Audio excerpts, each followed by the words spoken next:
Before Mao, China was a patriarchal society. Women were traditionally discriminated against and had roles subordinate to men. One of the institutions that Mao found most offensive was the widespread practice of arranged marriages.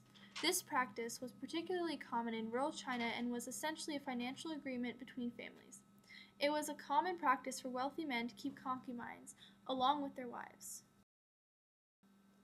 After Mao came to power, he began to condemn arranged marriages. He described them as being indirect rape. He went on to describe women as exploited to China's remarriage customs and that the wife was a slave for her husband and his family. He insisted that women were equal to men. Mao's arguments and actions suggested that he was a firm believer in women's rights. Although Mao insisted publicly that women were equal to men, his personal life said otherwise.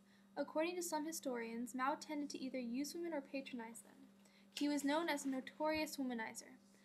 It was also believed that the Chinese Communist Party was a male-dominated system where few positions were given to women.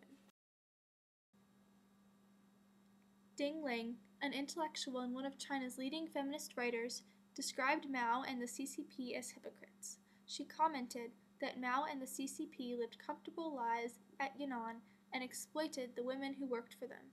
She believed that Mao's form of socialism did not include the emancipation for women.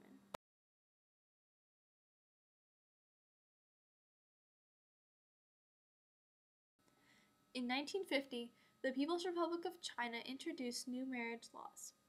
These laws stated that concubining, as in keeping women as mistresses instead of wives, was to be abolished, arranged marriages were to be discounted, paying of dowries and bride prices was to be forbidden, women and men who had been forced to marry were entitled to a divorce, and all marriages had to be recorded officially and registered.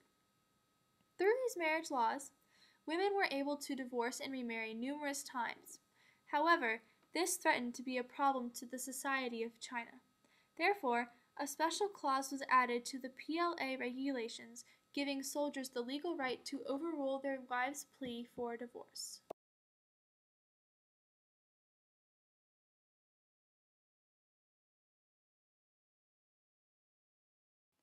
Under Mao's new policies, women were granted land under their own name, which meant they had the legal right to buy and sell land independently of their male counterparts.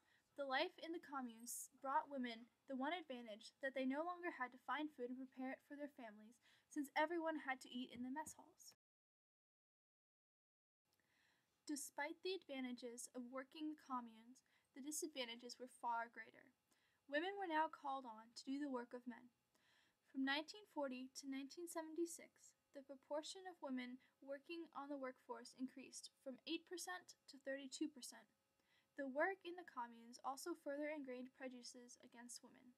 All couples now wished to have male babies because boys were seen to bring honor to the family, as well as another way to increase the family's income.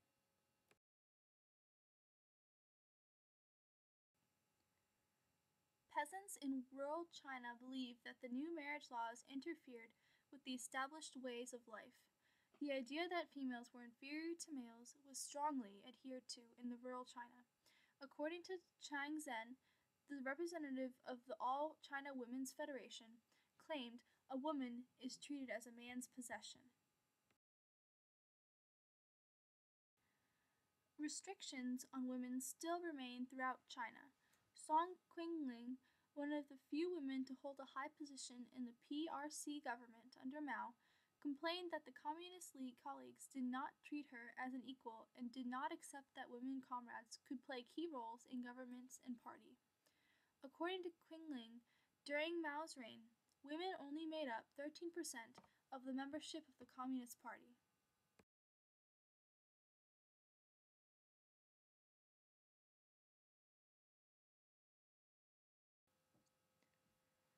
Collectivization entailed a direct and deliberate assault on the traditional Chinese family, while communes had both positive and negative effects on women.